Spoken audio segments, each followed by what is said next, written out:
Welcome to this explainer. Today, we are going to completely demystify the fundamentals of accounting. We constantly hear accounting described as the language of business, and honestly, it's for a really good reason. Whether you're an absolute beginner, just trying to wrap your head around how businesses actually operate, or maybe you're a CA Foundation candidate gearing up for those big exams, this session is perfectly tailored for you. We're going to break down the entire accounting process by looking at it like an information factory. Think of it as a system that takes raw economic data, processes it, and then outputs incredibly valuable insights. Okay, let's quickly look at our game plan. First, welcome to business language. Second, the accounting cycle explained. Third, objectives and core functions. Fourth, subfields and key users. And finally, limitations and professional roles. Let's dive in. I really want to start off by challenging a super common myth. If you're sitting there thinking accounting is just some boring math subject, well, think again. Math is literally just the tool we use. Accounting itself is the dynamic, living language that runs the entire global business world. Look at it this way. If basic record keeping or bookkeeping is just learning the alphabet, then accounting is actually writing the novel. It tells the complete story of a business's past, its present, and its future. All right, moving to section 1, welcome to business language. This is where we look at our raw materials. So, before our information factory can even start producing anything, we need our raw materials, right? And in this case, those are economic activities. Every single economic activity happens through transactions and events. Now listen up, because here is a massive exam tip. Examiners absolutely love testing the difference between an event and a transaction. A transaction is the actual performance of an act or an agreement. An event, on the other hand, is a happening, a consequence, or the end result of those transactions. Think about a local stationery shop. If the owner buys boxes of pens to sell, that is a transaction. But if at the end of the month they calculate their sales and realize they have a surplus, a profit of, say, 42,000 rupees, that surplus is an event. It's the direct result of all their previous transactions. Make sense, right? Now, what's really fascinating here is how our understanding of what accounting actually is has evolved. Take a look at the 1961 definition by the AICPA. It describes accounting as just the art of recording, classifying, and summarizing in money terms. It's very focused on basic record keeping. But fast forward just 5 years to 1966, and the American Accounting Association completely redefined it. They called it the process of identifying, measuring, and communicating economic information to permit informed judgments and decisions. Notice the shift? It went from just keeping historical records in a dusty ledger to becoming a vital, forward-looking tool for making real business decisions. Let's move on to Section 2, the accounting cycle explained. Welcome to the assembly line. This right here is the actual assembly line of our information factory. It's where raw data gets transformed into useful financial info, and it operates in 4 highly logical sequential steps. First up, recording. All business transactions that have a financial character and are supported by documents like a sales bill get recorded in a book of original entry. We call that the journal. Second, we have classifying. We take all those chronological journal entries and we group them by their specific nature into a secondary book called the ledger. Third step is summarizing. We grab those ledger balances and summarize them into a trial balance, then a profit and loss account, and finally, the balance sheet. And the last step, communicating. This is where all that beautifully summarized financial data is actually handed over to the people who need to make economic decisions. And this flowchart brilliantly illustrates exactly what we just talked about, bringing it all together into one complete cycle. Over on the left, you've got the input, identifying those economic events and measuring them in financial terms. In the middle, the actual mechanical accounting cycle takes over, recording, posting to the ledger, and prepping those final accounts. And then finally, on the right side, we have our output, communicating that polished information to both internal and external users. This whole image, it's literally the entire information factory captured in one glance. Okay, we need to clear up a major point of confusion right now. And heads up, this is prime exam territory. Bookkeeping is absolutely not the same thing as accounting.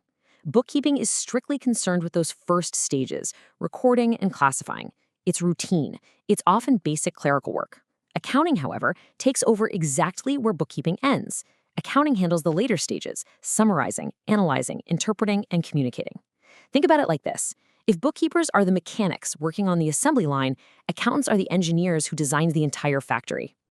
If you want to visualize that relationship, think of it like concentric layers. Right at the very core, you have bookkeeping. That's the foundation, just recording the raw data. Wrapping around that core is accounting, which builds the structure by analyzing and communicating that data. And encompassing both of those layers is accountancy. That's the entire overarching discipline, the profession itself, and the theoretical framework that governs all the rules and principles we follow. All right, on to Section 3, Objectives and Core Functions. Let's talk about the product. So, now that we know how the factory actually works, we have to ask, what does the finished product actually achieve for a business? Well, the objectives of accounting are incredibly practical. First, we need systematic recording just to avoid total chaos. Second, we absolutely must ascertain our profit or loss to know if our business operations are actually remunerative. Are we making money? Third, we determine our financial position through the balance sheet to make sure we're solvent, which just means we can actually pay our bills and liabilities when they're due. And ultimately, it's all about providing clear information for rational decision-making. And hey, this isn't just for massive global corporations. A simple family budget, a local sports club, or even a government entity like the local municipal corporation rely on these exact same objectives to survive. Building directly on those objectives are the 6 core functions of accounting. Now, the absolute crucial point here is that you need to remember these for your exams. So I've got a handy memory trick for you. Just remember this mnemonic. My friend does crazy cool gymnastics. M is for measurement, assessing past performance. F is for forecasting, predicting future trends based on all that past data. D is for decision-making, providing the relevant info to leaders.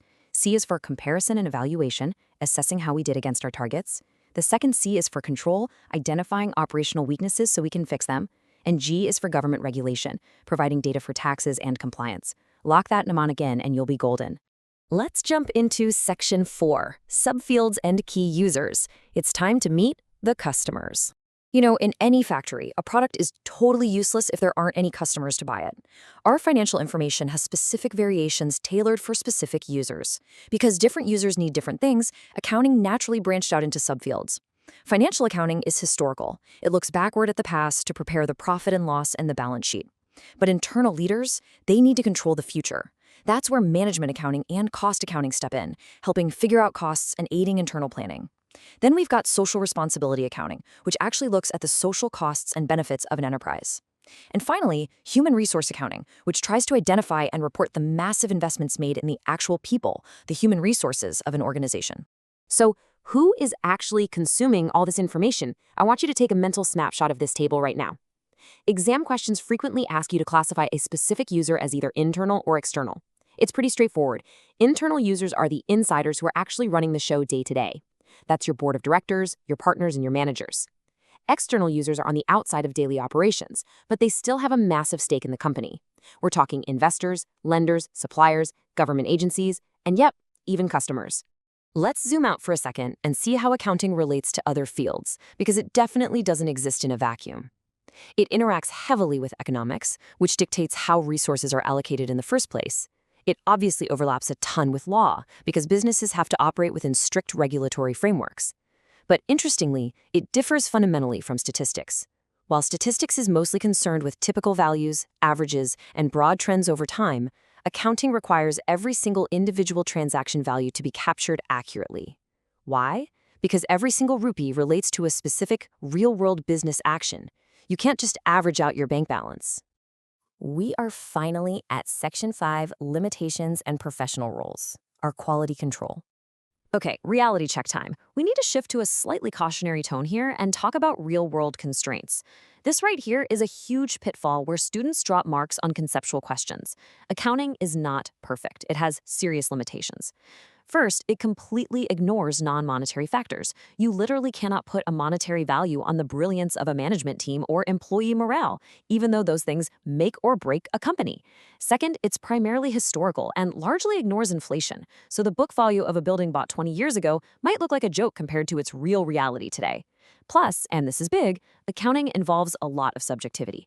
It relies heavily on personal estimates, like guessing the useful life of a machine, and figures can actually be manipulated just based on which specific accounting policies a company legally chooses to adopt. And honestly, because of those exact limitations and complexities, the role of the accounting professional, the chartered accountant, is absolutely vital to society. They don't just sit there maintaining the books. They provide an immense level of societal trust, specifically through the statutory audit.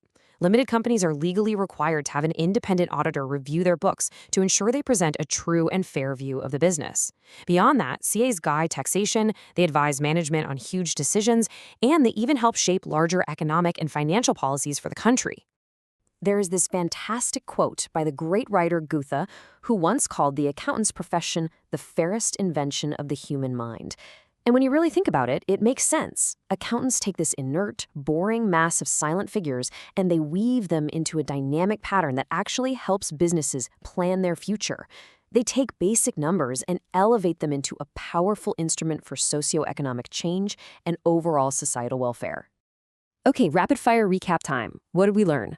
We learned that every economic activity is either a transaction or an event. We learned that bookkeeping is just the mechanical alphabet, but accounting is the analytical language. We walked through our 4-step factory cycle: recording, classifying, summarizing, and communicating. We locked in our mnemonic for functions: my friend does crazy cool gymnastics, and we faced the reality that accounting, while absolutely brilliant, has limitations tied to historical costs and human estimates. So, I'm going to leave you with a provocative thought to chew on. If accounting relies so heavily on subjective estimates and numbers can technically be legally manipulated just by choosing different policies, can we ever achieve a perfectly true financial picture? Or is accounting always destined to just be a fair approximation? Think about that as you dive deeper into accounting standards in your future studies. Thank you so much for joining me on this explainer, and happy studying. Welcome to this explainer. Okay, I want you to picture a totally chaotic business world where every single company tracks their money completely differently. I mean, one counts cash in the bank, another just counts promises, and a third guesses their profit based on, I don't know, their mood that morning. It would be an absolute nightmare for anyone trying to invest, loan money, or even just figure out if a business is surviving, right? Well, today, our mission is to learn the exact rules that prevent that kind of chaos. We are literally decoding the grammar of business, accounting principles and conventions. Let's get into it. Here's our game plan. We're going to cover the language of business, hit the fundamental assumptions, break down the core concepts, tackle some really common exam traps, and then wrap the whole thing up with an ultimate cheat sheet. All right, part 1, the language of business. It's all about finding that common ground. You know how grammar dictates how we speak so we don't sound completely incomprehensible to each other? Well, every professional discipline needs foundational rules. As our source material directly puts it, accounting is a language of the business. Think about it. Financial statements are how a company communicates its health to the outside world: investors, banks, the government. If every accountant just made up their own personal rules, the result would be utter confusion. We need a standardized language so a bank can look at two wildly different businesses and actually compare apples to apples. So how exactly do we achieve that uniformity? Enter GAAP, or Generally Accepted Accounting Principles. This is the conceptual framework, the ground rules, the strict parameters within which all financial reports are generated. Our source points out that GAAPs are literally the backbone of the accounting information system. Without these rules, the entire financial system would basically collapse. They're the norms that ensure everyone, everywhere, is playing by the exact same rulebook. Moving right along to Section 2, Fundamental Accounting Assumptions. These are the big 3. Okay, so these are the invisible assumptions operating behind every single financial statement you will ever read, from your local bakery all the way up to a massive tech giant. According to the foundational framework, there are exactly 3 fundamental assumptions: going concern, consistency, and accrual. A really great memory trick to lock these in is the acronym GCA: going concern, consistency, accrual. Now, listen up, especially if you're taking professional exams. Business entity is a core concept, but it is absolutely not one of these 3 fundamental assumptions. Examiners love, and I mean love, to throw that into multiple choice questions to trip you up. So lock that GCA big 3 into your memory right now. Let's break them down so we understand the why before the what. First up, the going concern assumption. This simply means we assume a business enterprise will not be liquidated or shut down in the near future. Why on earth does this matter? Well, think about why a business records a massive, expensive factory as a long-term asset rather than an immediate, painful expense on their books. They do it because they assume they're going to survive long enough to actually use that factory over many years. If they were going bankrupt tomorrow, they'd have to record it at whatever quick cash they could fire sale it for. The going concern assumption allows us to logically look toward the future. Next up is consistency. This means using the exact same accounting methods year after year. Let me give you a specific example straight from our source's exam questions. Kanika Enterprises follows the written-down value method of depreciating their machinery year after year. Why? The answer is consistency, which directly enables comparability. If Kanika Enterprises magically change their math every single year just to make their numbers look better, how could an investor ever compare their 2021 profit to their 2022 profit? You couldn't. Consistency is what keeps the story straight over time. Okay, on to Section 3, Core Accounting Concepts. This is our vocabulary. If the assumptions we just covered are the invisible bedrock, these concepts are the daily vocabulary. This is where we define exactly what and when to record in our books. Now, this interconnected web includes entity, money measurement, periodicity, accrual, matching, cost, realization, dual aspect, and conservatism. Yeah, I know, it sounds like a lot, but seriously, don't let the sheer volume overwhelm you. We're going to group the most critical ones logically so you understand how they actually work together in practice, rather than just forcing you to memorize a list. Let's start with defining exactly what we record. First, the entity concept. This states that the business is completely separate from its owner. This is exactly why, as our source highlights in a brilliant exam question, when a proprietor brings capital into the business, it increases the business's assets, but it also increases its liabilities. Why? Because the separate entity of the business technically owes that money back to the owner. It's a separate person. Alongside that is the money measurement concept. We only record events with a definite financial value. The CEO's brilliant leadership skills, not recorded. The $10,000 spent on new laptops, recorded. Now, what about when to record? That brings us to the matching concept, which is a massive one. Step 1, you recognize the revenue earned in a specific accounting period. Step 2, you absolutely must match and record all expenses incurred to earn that exact revenue in that same period. There's a great true-false question in the source text about this. The statement is, under the matching concept, all expenses matched with the revenue of that period should only be taken into consideration. And that is entirely true. If you recognize the revenue, the expenses related to earning it must be recognized right alongside it. Otherwise, your profit margin is just completely fake. Now for the dual aspect concept, which is the very heart of double entry bookkeeping. The formula is assets equal liabilities plus equity. What this means in plain English is that every single financial transaction perfectly balances on two sides, like a seesaw. If you get something, it came from somewhere. If you give something away, you got something in return. It's a beautiful, self-balancing equation that keeps the whole system honest. All right, Section 4, Exam Traps and Application. Let's test your knowledge. It is time for some active recall. Let's see if you can spot the broken rules in some real-world scenarios. Here's our first trap, pulled straight from a multiple-choice question in the text. Alpha Limited purchases machinery. The cost is 10 lakhs plus 1 lakh for installation charges. But wait, the market value of this machine on the final day of the accounting year has jumped. It's actually 12 lakhs. The company decides to finalize their accounts and value the machinery at that 12 lakhs. Think about it for a second. Which accounting concept did Alpha Limited just blatantly violate?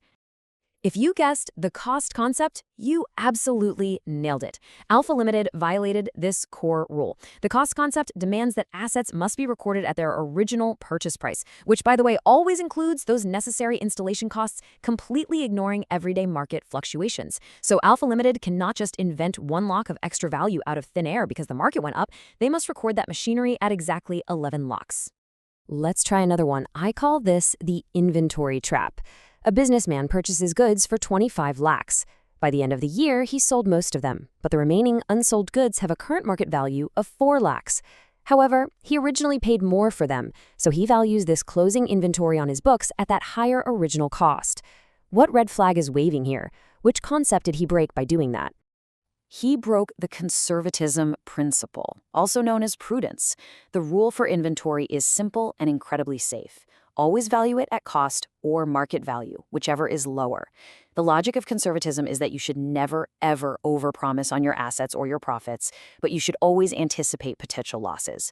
Since the market value dropped to 4 lakhs, he must record the lower number. He doesn't get to pretend his inventory is worth more than it actually is just to make his balance sheet look good. All right, one last brain teaser, the dual aspect trap. This is a super common exam scenario that tests if you truly understand the math. You purchase a car for 5 lakhs. You make a down payment of 1 lakh in cash, and you sign a bill payable, so a loan, for the remaining 4 lakhs. How does this specific transaction affect your overall balance sheet? Let's apply that formula. Here is how the accounting equation stays perfectly balanced.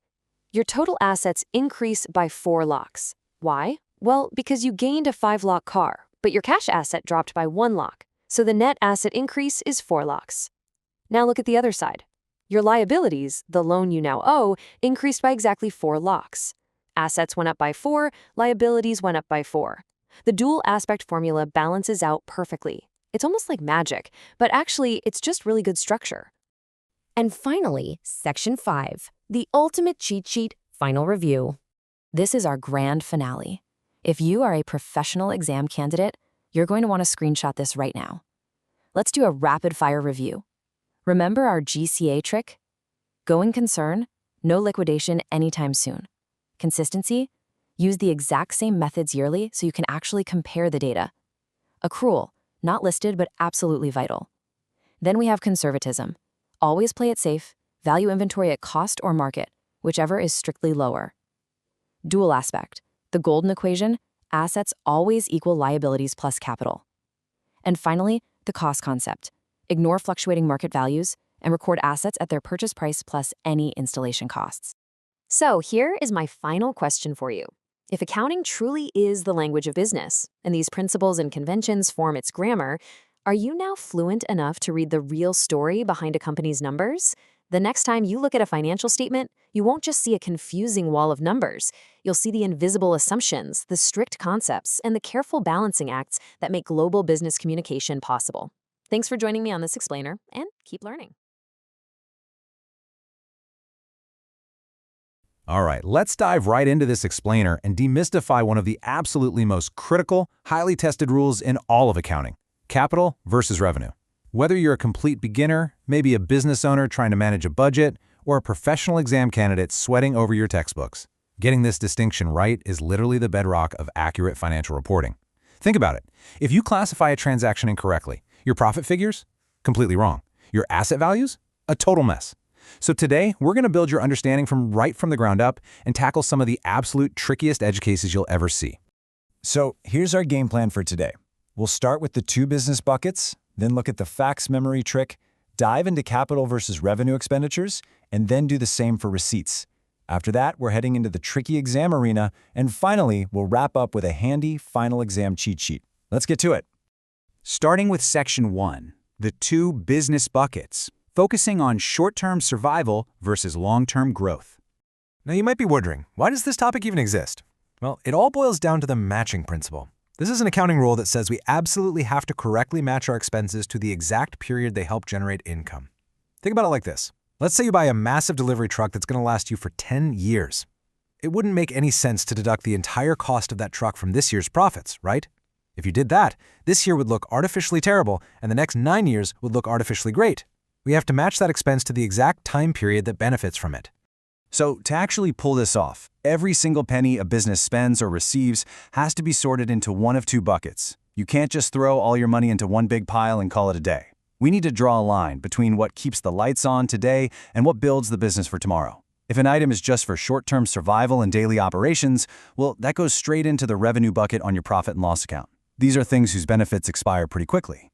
But if a transaction builds long-term growth and enduring future benefits, that goes into the capital bucket, which lives over on your balance sheet. And remember, capital expenditures do eventually make their way to the profit and loss account over time as they're used up, like through depreciation, but their initial home is always the balance sheet. And honestly, the ultimate dividing line between these two buckets really comes down to the number 1, as in 1 year or 1 accounting period. This is your golden rule right here. If a transaction provides a benefit for less than 1 year, it's revenue. If it provides an enduring benefit for more than 1 year, it's capital. Time is the ultimate deciding factor. Moving on to Section 2, let's talk about the facts memory trick, which gives us 5 rules of classification. Now, in the real world, the 1-year rule isn't always enough to save you. Sometimes the borderline between these two is incredibly thin. So I want you to remember this acronym, FACTS. FACTS, frequency, amount, capacity, trade, and scope. These 5 little considerations are going to act as your foolproof guide. F is for frequency. Is the expense recurring, like paying monthly rent, or non-recurring, like buying a whole building? Recurring means revenue. A is for amount or materiality. A tiny little purchase might just be written off as revenue immediately, even if it lasts a while. C is for capacity. Does the expense just maintain your earning capacity, or does it enhance it? Like if a restaurant spends $20,000 to renovate and goes from 10 available cabins to 13, that increases capacity. So it's capital. T is for trade. What's the actual nature of your business? We'll look at a really cool example of this in a minute. And finally, S is for scope, or the purpose of the expense. Ordinary repairs, revenue. But major repairs that increase productive capacity, definitely capital. All right, Section 3, Capital versus Revenue Expenditures, where we pit enhancement against maintenance. Let's take those facts we just learned and apply them to money going out of the business, your expenditures. We really need to look closely at what that money is actually doing. The absolutely crucial takeaway here is that capital expenditures enhance your business capacity, while revenue expenditures merely maintain your current operations. Take a look at these examples. Buying a car, that gives you a long-term benefit, so it's capital. But paying the monthly salary of your accounting staff, that's just required to maintain your daily operations for the current period, so that's revenue. Even if you spend, say, $1,000 to move your inventory to a new site, that is still just a revenue expenditure. You know why? Because it doesn't enhance the value of any asset. It's literally just a moving cost. That brings us to Section 4, Capital versus Revenue Receipts. Basically, where did the money come from? Okay, let's flip the script completely and look at money coming in. Because, believe it or not, receipts have their very own set of rules. Just like we sort our expenses, we have to clearly distinguish how our cash is rolling in the door. Revenue receipts happen during your normal day-to-day trade. Capital receipts, on the other hand, are exceptional, things like taking out a massive loan or selling off a piece of heavy machinery. For instance, if you get an insurance payout because a fire damaged your machinery, that money replaces a capital asset, right? So that makes it a capital receipt. Or if a fixed deposit matures and the bank hands you back your 5 lakh principal, that's a capital receipt too. But what about the $40,000 in interest you earned on that deposit? That is a revenue receipt, because it was generated by your investment. All right, brace yourselves for Section 5, the tricky exam arena, where we're going to test your knowledge. Okay, it is time to step into the arena. We are going to look at the exact super tricky scenarios where students almost always lose marks on exams. These are the edge cases where the basic rules seem to bend a little, but I promise you, if we apply our facts framework, the truth always comes out. So here's your first scenario. Let's say you build temporary huts for workers who are constructing a brand new cinema house, and then you demolish those huts the exact second the cinema is ready. Is that cost capital or revenue? Think about it for a second. They're temporary. They definitely don't last more than a year. Well, counterintuitively, it is capital. I know, it sounds crazy, but the cost is completely incidental to constructing the main fixed asset.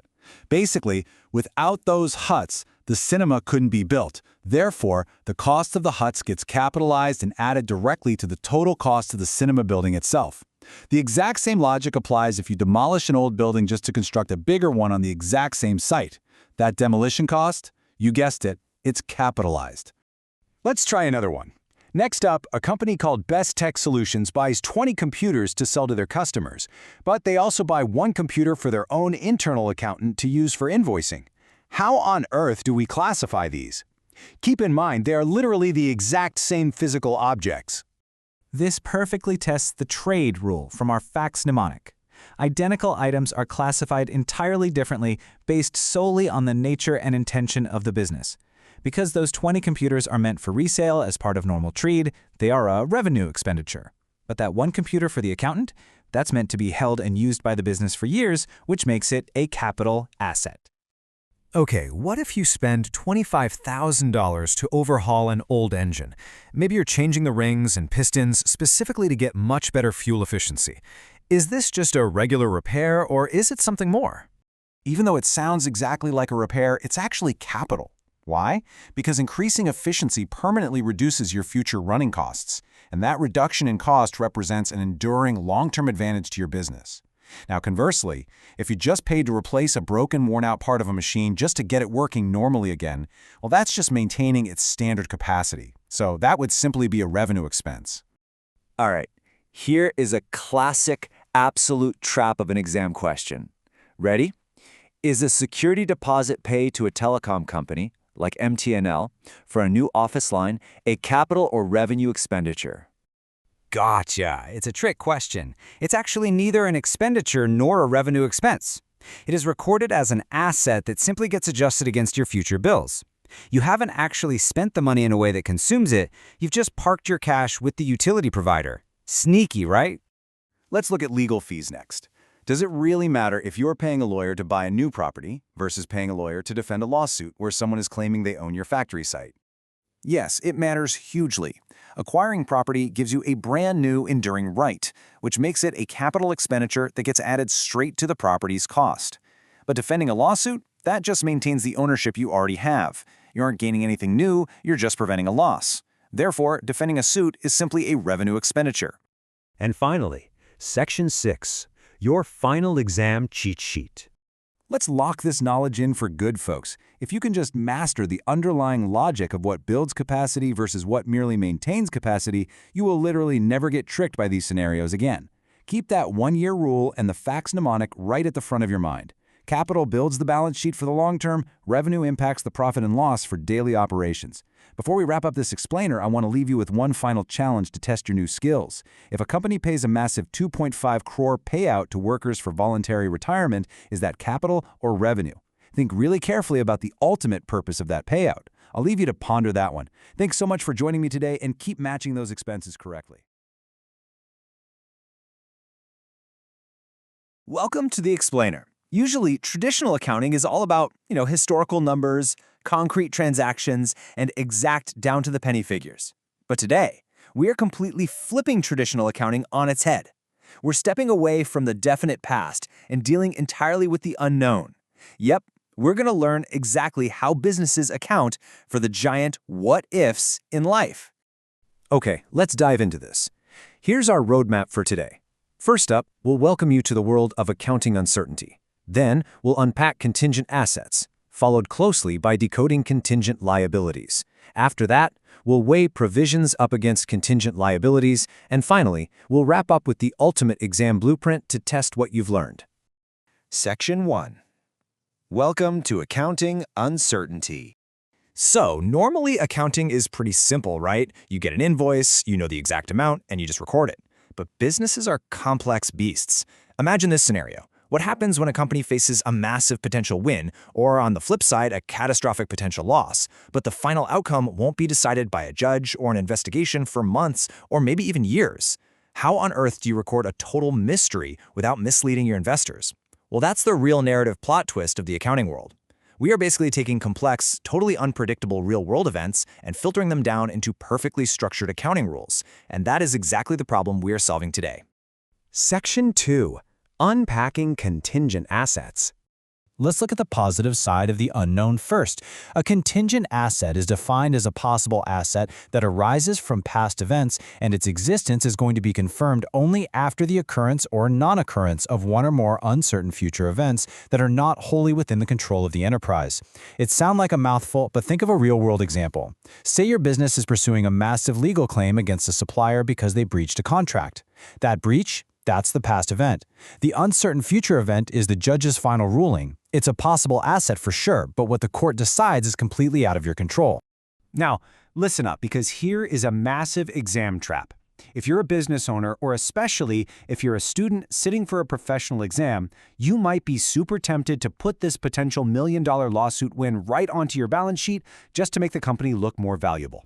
Do not do it. Seriously, recognizing a contingent asset completely violates the prudence concept. It's a massive accounting error because it could result in recognizing income that might actually never ever be realized. Let's move to this and see how it builds into a highly logical step-by-step flowchart for handling these potential wins. Step 1. Is the outcome completely uncertain? If so, you do not disclose it at all. Simple. Step 2. Is an inflow of economic benefits probable? Now, if it's probable, you disclose it in the report of the approving authority, like the board of directors report for a company. And step 3, has the realization of income become virtually certain? Bingo! It's no longer a contingent asset at all. You can now confidently recognize the asset and the related income in your financial statements for that period. Section 3. Decoding contingent liabilities. All right, we've seen the bright side. Now let's shift over to the dark side of uncertainty. We need to break down this crucial definition very slowly, because getting this exact wording locked into your memory is vital for your exams. A contingent liability is either A. A possible obligation that arises from past events, depending on uncertain future events, or it's B. A present obligation from past events, but it is not recognized because it's either not probable that you'll actually have to pay, or a reliable estimate of the amount simply cannot be made. So, let's test your intuition with a bit of courtroom drama. Here is our first case study. Mr. X sells a machine to Mr. Y. A few days later, Mr. X gets a legal notice from Mr. Y claiming 20 lakh in damages because a worker had a terrible accident while using that very machine. Think about it for a second. Does Mr. X have a recognized liability right this exact second? The answer is no. It is not a true liability yet. It's a contingent liability. Why? Well, because merely receiving a legal notice doesn't automatically mean Mr. X actually owes the money. It's just a possible obligation at this point. And it requires further investigation. I mean, was the damage actually due to a defect in the machine he sold, or was it just the worker's own negligence? Until all of that is investigated and confirmed down the road, it firmly stays a contingent liability. Okay, let's look at a slightly different scenario. This is Mr. AB's car fire case. So Mr. AB sells cars. A customer is out taking a test drive, and suddenly, boom, the car catches fire due to a known, faulty, malfunctioning part. The customer sues for 50 lakh. Now, in this case, Mr. AB acknowledges that a present obligation absolutely exists. The part was definitely faulty, no denying that. However, it's still completely uncertain if he's actually going to have to pay damages, or exactly how much, until the court makes its final decision. Because the outflow of resources isn't fully probable just yet, the result is still classified as a contingent liability. So, the absolutely crucial point here is how you actually handle this in the books. You do not recognize a contingent liability in the balance sheet. Instead, an enterprise is required to disclose it in the notes to accounts. There is, however, one very important exception you need to know. If the possibility of an economic outflow is remote, which just means it's highly unlikely you'll ever have to pay a dime, you don't even disclose it. You simply do nothing. Now, to help you remember this perfectly for your professional exams, I want to enthusiastically introduce you to the CPR memory trick. Think of it like resuscitating your exam score. Okay, so C stands for certain or probable. If the outflow is probable, you must create a provision. P stands for possible. If it's just a possible obligation, well, that's a contingent liability. And finally, R stands for remote. If the chance of paying is remote, you reject it and do absolutely nothing. CPR, certain, possible, remote. Lock that in your brain. Section 4. Provisions versus contingent liabilities. We're now going to take these highly testable concepts and compare them side by side to create a massive aha moment for you. Because really, distinguishing between these terms is fundamentally about management's judgment of the situation. Let's clarify the very basics first. A standard liability is a present financial obligation from past events where an economic outflow is fully expected. It's simple. You owe the bank money, you pay the bank money. A contingent liability, on the other hand, is merely a possible obligation where the outflow is not probable or it just can't be measured reliably. But here is where it gets tricky. What if you definitely have a present liability, and you know an outflow is probable, but you just don't have an exact invoice yet? Well, that is called a provision. A provision is a present liability of an uncertain amount, which can be measured reliably by using a substantial degree of estimation. Make no mistake, it is a very real liability, it just has an estimated price tag attached to it for now. And this brilliantly illustrates the complete distinction. Let's look at the nature. A provision is a present liability, while a contingent liability is just a possible obligation. Next up, recognition. A provision actually meets the criteria to be recorded. A contingent liability completely fails those criteria. Balance sheet treatment. A provision is fully recognized, whereas a contingent liability is merely disclosed in the notes. And finally, economic outflow. For a provision, it's probable. For a contingent liability, it is not probable. Let's move on to a practical application. Here's our final case study to really test you. The Central Excise Officer imposes a penalty on Alpha Limited for violating a regulation. The company decides, hey, we're going to appeal this decision in court. So here's the big question for you. Does Alpha Limited record a provision for this penalty, or do they just disclose it as a contingent liability? The answer is, it totally depends on management's judgment and estimation. If the management team estimates that it's probable they are going to lose the appeal and be forced to pay the penalty, they must recognize a provision. However, if management anticipates that the judgment will actually be in their favor, meaning an outflow of cash is way less likely, they'll simply disclose the obligation as a contingent liability instead of recognizing a provision. It's the probability that dictates the entire accounting treatment. Section 5. The Ultimate Exam Blueprint. All right, we are transitioning to the final trial phase. Let's do a true-false rapid fire based directly on the source material to really test your knowledge. Ready? Number 1. contingent liabilities fail to meet recognition criteria. Think about it. That is true. Number 2, a claim that an enterprise is actively pursuing through a legal process where the outcome is uncertain is a contingent liability. Watch out for this one. That is false. If the enterprise is the one pursuing it, it's a potential win, which makes it a contingent asset. Number 3, a present financial obligation of an enterprise, which arises from past events, is termed a liability. And that is absolutely true. Now, let's quickly recap the major multiple-choice must-knows. If you have a probable inflow of economic benefits, where does it go? You disclose it in the report of the approving authority.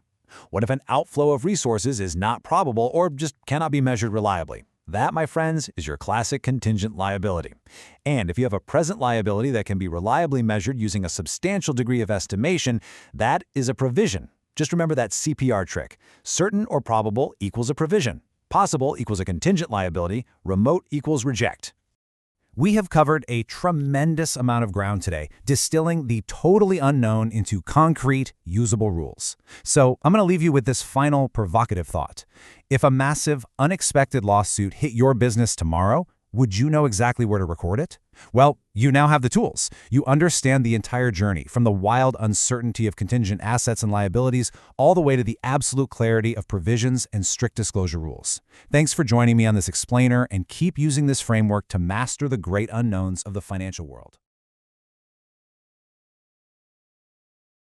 Hey there, focused learners. Welcome to the Explainer. Today, we're looking at the absolute foundation of financial reporting. Think about every sport or game you've ever played. They all have rules, right? Well, the world of business is honestly no different. Today, we're decoding accounting policies, which basically act as the ultimate rulebook of business.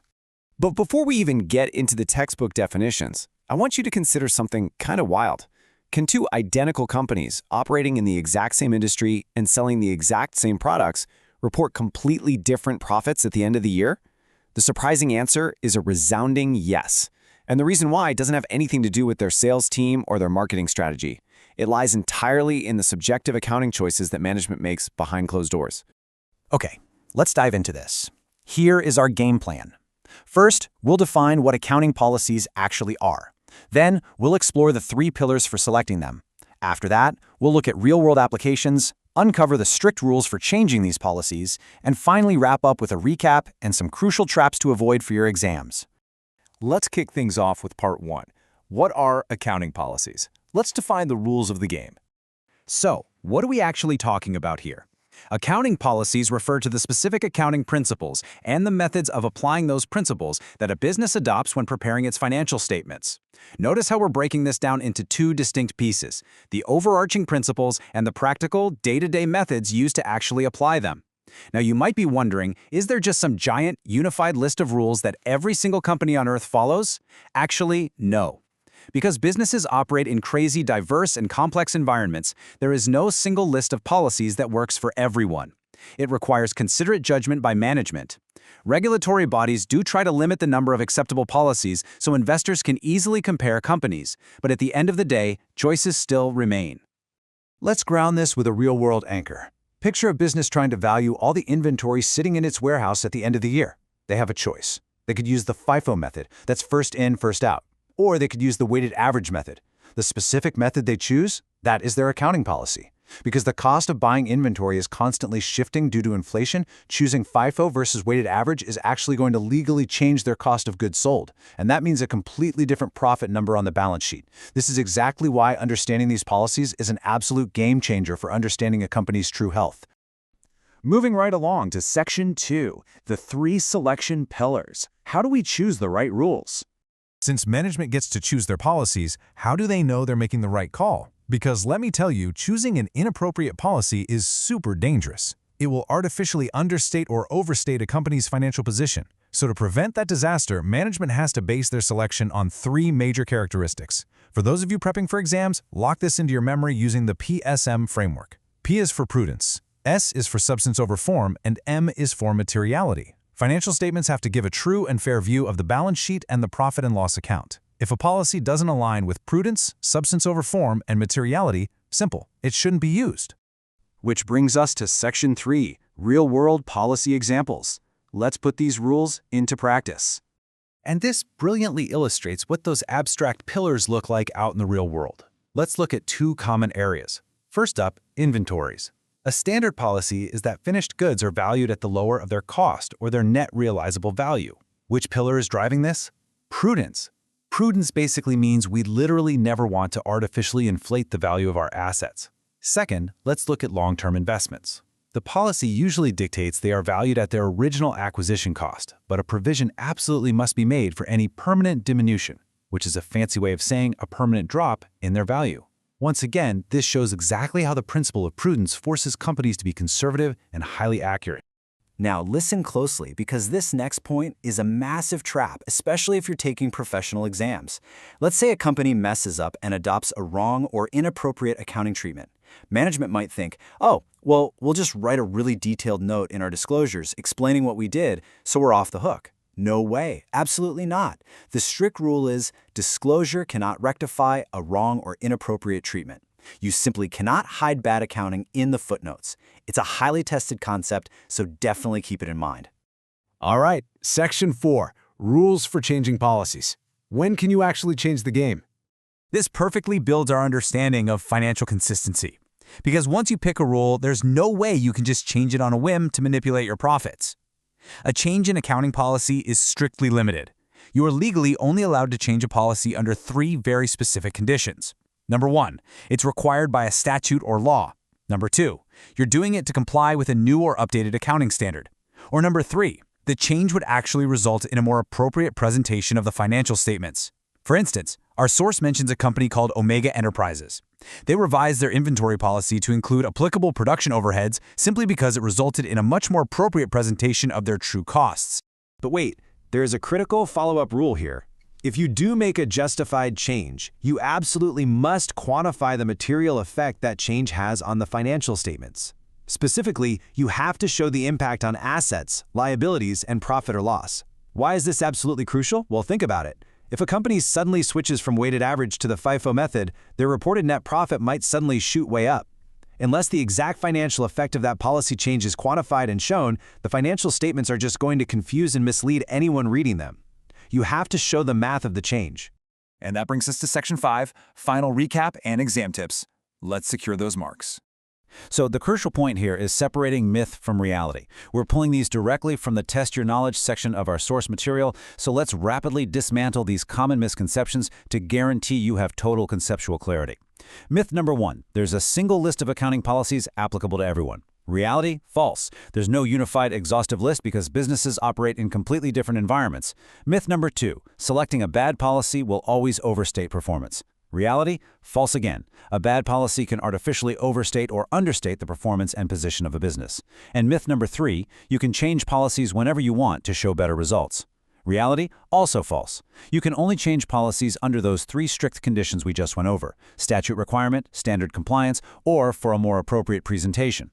We have covered the whole shebang today, from the core definitions right through the PSM selection pillars and those strict rules for changing policies. But I want to leave you with the provocative thought.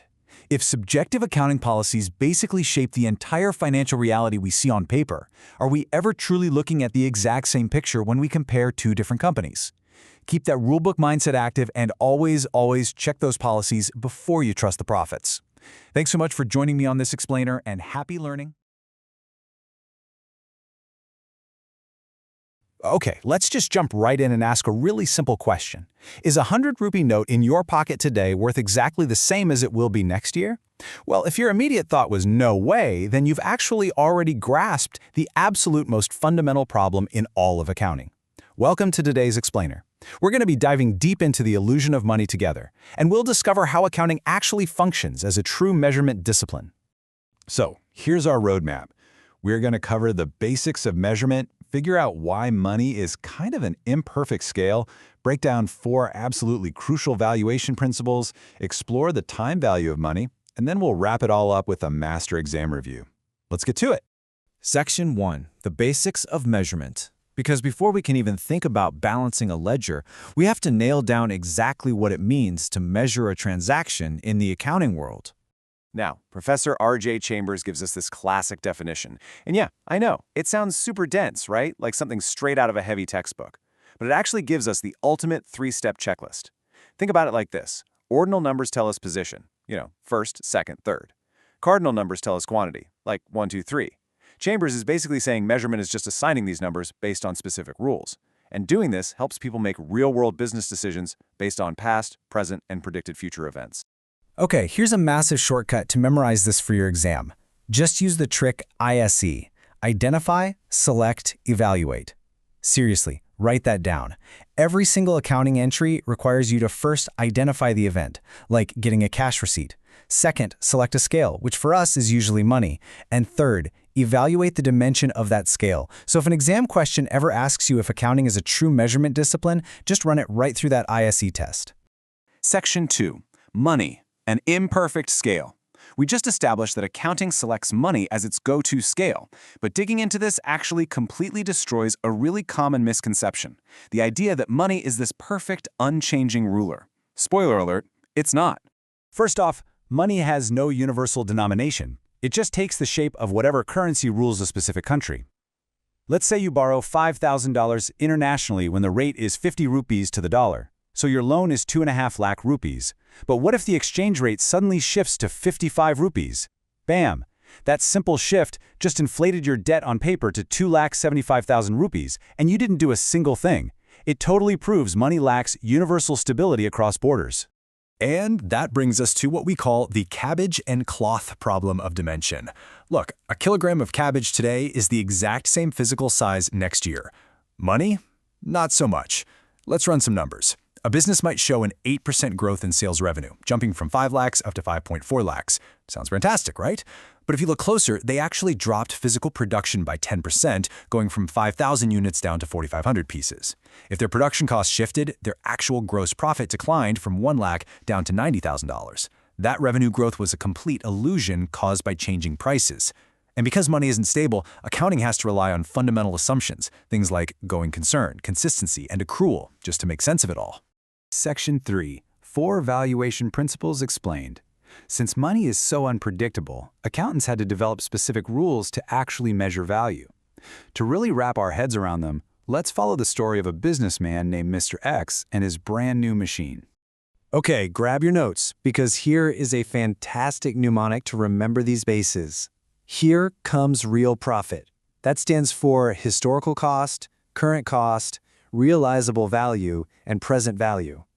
Whenever you're stuck needing to value an asset or a liability, you have to choose one of these 4 lenses to look through. Under historical cost, we are simply looking backward. This is the traditional method, the one most often used for long-term assets. We basically just record exactly what Mr. X paid for the machine. If he paid 7 lakhs and spent another 1 lakh on installation, his historical asset cost is exactly 8 lakhs, the acquisition price. Simple. For his liability, we record exactly what cash he originally received from the bank for his loan, which let's say was 5 lakhs. By the way, this principle even applies to things like income tax. It's recorded at the exact amount you expect to pay to discharge that specific past liability. Now, the crucial thing to remember for current cost is that we act as if we are buying that exact same machine again, right now, today. Let's pretend years have passed and a new, equivalent machine now costs 25 lakhs.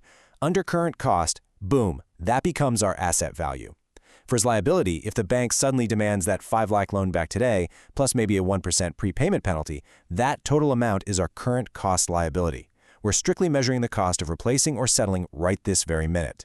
Realizable value totally flips the script. Instead of buying, we're selling. We ask, what cash would we get if we did an orderly, non-rushed sale of the machine today? We're not talking about a desperate fire sale here.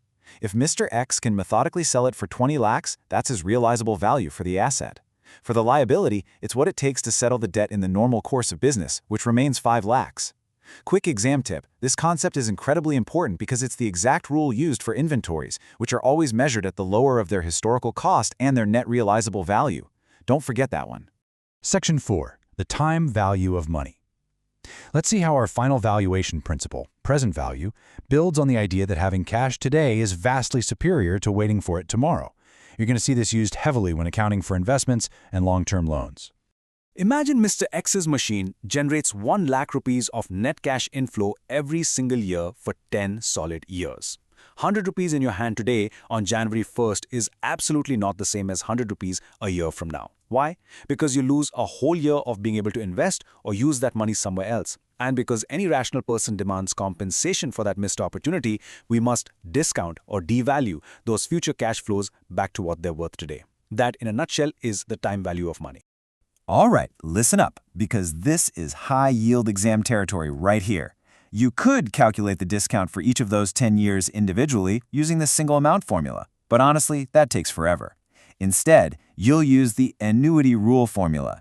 It acts as a massive shortcut, letting you calculate the present value of a recurring payment, like that 1 lakh rupee annual return, in one single powerful calculation. When you actually run Mr. X's 10 years of 1 lakh rupee cash flows through that formula, assuming a 20% interest rate, you get this exact present value, 4,19,246 rupees. Honestly, it's pretty mind-blowing to think about. Even though the machine generates 10 lakhs in total over a decade, its actual worth today, adjusted for the time value of money, is less than half of that. Section 5. Master Exam Review. We've covered the what, the why, and the how. Now let's lock this into your memory so you can pull these concepts out flawlessly on exam day.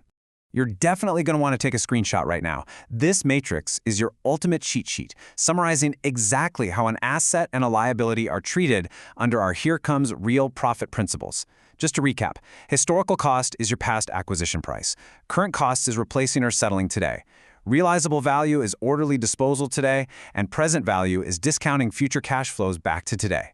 Knowing the nuanced difference between an asset's replacement cost and its realizable disposal value will absolutely save you on tricky exam questions. Ultimately, accounting is just trying to impose order on a chaotic, shifting scale. We use standard currencies, sure, but they constantly fluctuate. We use money to measure performance, but inflation heavily distorts the volume of actual production. And that is exactly why these valuation principles exist. Not to find some perfect universal truth, but to provide the most useful structured perspective for decision makers. So I'll leave you to think about that. If money is constantly changing its shape due to inflation and time, can we ever truly measure the absolute value of a business? Or are we really just picking the best illusion? Thank you so much for joining me on this explainer. Keep questioning the numbers behind the business, and I'll see you next time. Welcome to the Explainer, where we turn absolute chaos into total clarity. Today, we are mastering the foundational building blocks of accounting standards. Whether you're a complete beginner just trying to make sense of the financial world, a business owner, or a professional exam candidate looking to lock down those crucial marks, this explainer is built specifically for you. We're going to decode the exact rules that make global business actually function. Okay, let's kick things off by imagining a truly massive problem. Just picture the total chaos for investors, banks, and frankly, the entire economy if every single business measured their profits using completely different rules. What if Company A decided to record revenue the exact second a customer promised to pay, but Company B decided, we'll wait until the cash is actually sitting in our bank account? If we didn't have a regulated, standardized accounting process, financial statements would be wildly misleading. They'd give you a totally distorted picture of a business rather than a true and fair view. We wouldn't even be comparing apples to apples anymore. We'd literally be comparing apples to bicycles. And that right there is exactly why we desperately need a standardized system. So, here is our game plan for today's explainer, designed to take you smoothly from absolute basics to exam-ready expert. We'll start with the grammar of business. Look at the scope, benefits, and limits of these standards. Peek at the formulation process, review a list of standards, discuss Ind-IS convergence, and wrap up with a final exam review. All right, Section 1. Let's start right at the foundation, treating accounting as the ultimate language of business. We've got the formal, highly technical definition to look at, but let's break this down into plain English. Think of accounting as a language, right? It's the language we use to communicate financial results to the world. Well, if accounting is the language, accounting standards are the strict grammar rules. They are written policy documents issued by expert accounting bodies or the government that ensure every single person is reading the exact same story. Their whole purpose? To promote the sharing of timely, useful, and reliable financial information to investors. They standardize all those alternative accounting treatments so that when you look at the financial statements of two completely different enterprises, they are actually truly comparable. Moving on to Section 2, Scope, Benefits, and Limits. What exactly do these standards cover? And, just as importantly, where do they fall short? Okay, this is the secret sauce right here. The RMPD mnemonic. Memorize this framework right now and you will instantly be able to recall the entire scope of what accounting standards actually do. R is for recognition, like when exactly do we record a sale? Is it today when we shake hands, or is it next month when the check clears? M is for measurement. At what exact monetary value are we recording this? P is for presentation. Where does this specific item go on the balance sheet so it makes logical sense? And finally, D is for disclosure. What extra behind-the-scenes details do we need to put in the footnotes to give investors the absolute truth? Recognition, measurement, presentation, and disclosure. RMPD. You've got this. Now, there are always two sides to every coin. The incredible benefit here is that accounting standards essentially eliminate non-comparability. Because everyone is playing by those same RMP rules, you can confidently compare rival companies. Plus, they demand additional disclosures way beyond what basic law requires, which gives stakeholders incredible transparency. But it's not perfect. There are limitations. Even with standard rules, businesses can still face some pretty complex difficulties when trying to choose between different permitted treatments within a single standard. And furthermore, these standards have a very restricted scope, which actually brings us to our next critical point. Please pay close attention here because this is a classic true-false exam trap that catches students out every single year.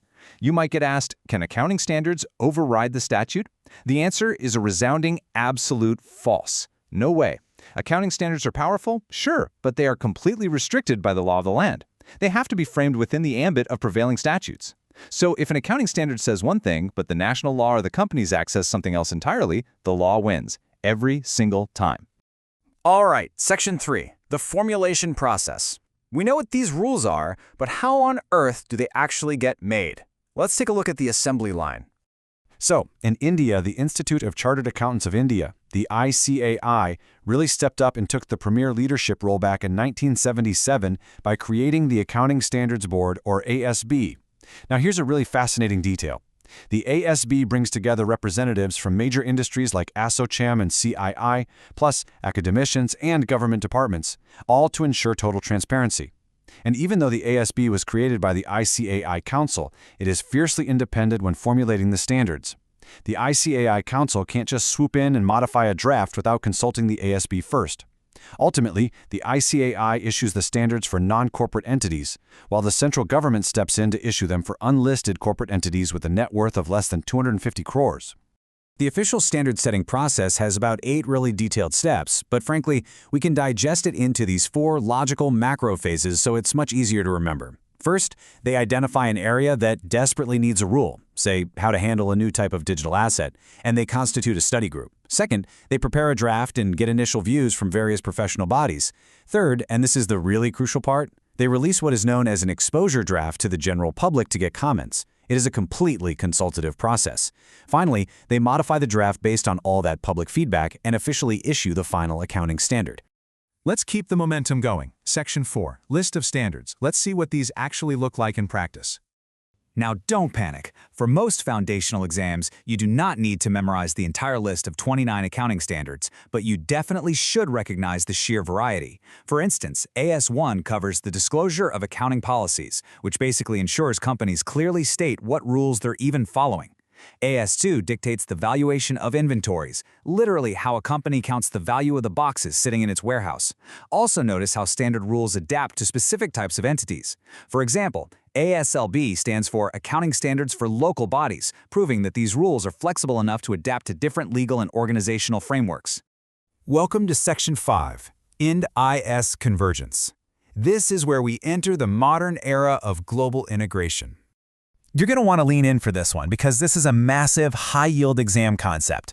Back in 2006, India realized, hey, we need to align with global rules, which are known as IFRS, International Financial Reporting Standards, issued by the IASB.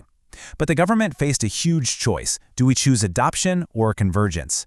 Adoption means literally just copying and pasting the global rules exactly as they're written. India did not do this. Instead, India chose convergence. We took those global IFRS rules and carefully adjusted them to fit India's highly unique economic environment, customs, and laws. This resulted in our very own converged standards called Ind-AS, or Indian Accounting Standards. Remember, we converged, we did not blindly adopt. And finally, Section 6, the final exam review. Let's lock all these core concepts into your long-term memory so you're totally ready for exam day.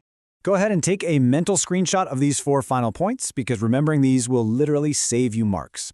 First up, the core scope is always RMPD: recognition, measurement, presentation, and disclosure. Second, navigate that classic exam trap safely. The statute, the actual law, will always override accounting standards. Third, when it comes to international rules, India chose to converge to create IND-IS. We absolutely did not just adopt them wholesale. And lastly, keep the separation of powers straight. The independent ASB formulates the standards, but it's bodies like the ICAI or the central government that actually issue them. Before you go, I want you to quickly test your own understanding. Right now, in your own words, could you explain the RMPD framework, what goes in, at what value, how it's presented, and what extra notes to add? And could you explain to a friend exactly why a country would choose to strategically adjust global rules to fit their own economy rather than just copying them word for word? If you can confidently articulate those 2 ideas, well, congratulations, you have officially decoded the grammar of business. Thanks so much for joining us for this explainer, and keep that curiosity sharp.